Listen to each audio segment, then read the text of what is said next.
Hi there, I'm Leon and this is HKB, the channel where we go to Hong Kong and beyond. Now regular viewers may be saying, where's Shaz?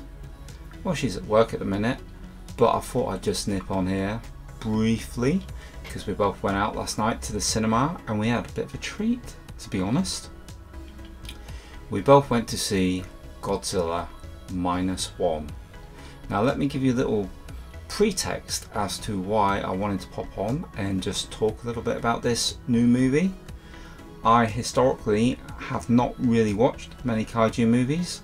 The only two Godzilla films I've seen has been the Matthew Broderick one, directed by Roland Emmerich, which was from the 90s. I didn't really like that one much. And the more recent effort, which was the film with Bryan Cranston in from Breaking Bad. That one I didn't mind, but it didn't set my world on fire. I thought, is this kaiju genre for me? Oh, Godzilla's my thing.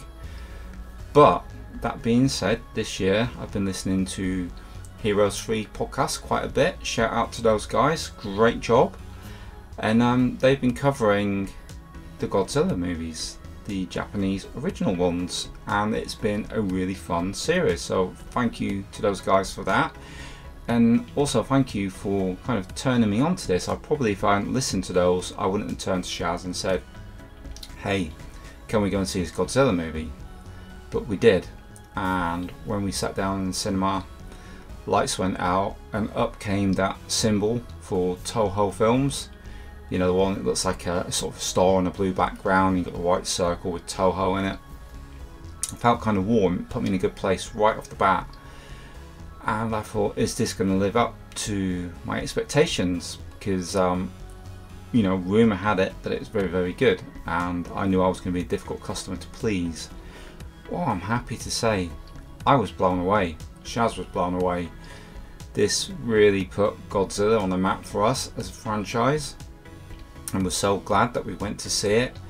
Because to me, it was more than just a movie. It was like a message. It was like a nice little shining beacon of a film for hope for the future. And even though it's set in a bleak time, just at the end of World War II, and it follows a very sort of dark sort of kamikaze pilot who was played by Kamiki Ryunosuke. Sorry if I get that name wrong.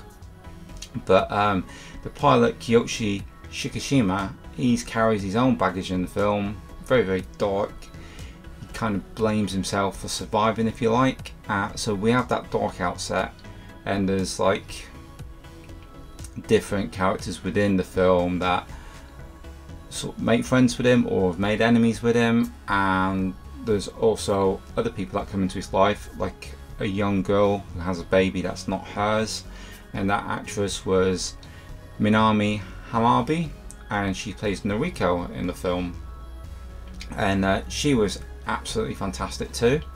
You know, they were asked to do a difficult job. You know, as far as I'm concerned, when you're playing against CGI or props or anything like that, and you're trying to ask people to believe in a monster, it's difficult, you know, but they portray it so well. The acting, the drama in this is off the charts. Quite often in the film, throughout the film, I had a lump in my throat. I really felt it. There was heart in this story, and there was hope. And I thought that made this into a rather special film, not just your average monster movie. That being said, we got to talk about Monster 2, Godzilla, and I did not know what to expect, but holy hell did it look good. It looked to me, from the images of the original Godzilla, very similar to that, but it looked terrifying.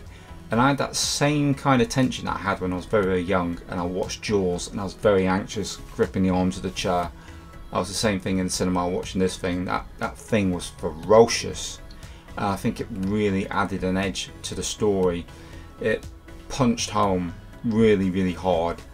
It was filmed so well. The music was great. I've not really seen the original Godzillas, but I must have seen clips before because that music seemed very familiar. So I'm going to take a guess and say it's the original music from the original films. I could be wrong there. If you guys can let me know and put a comment below, I'll be very grateful. But if you're looking for a recommendation over the festive period for something to see at the cinema, highly recommended.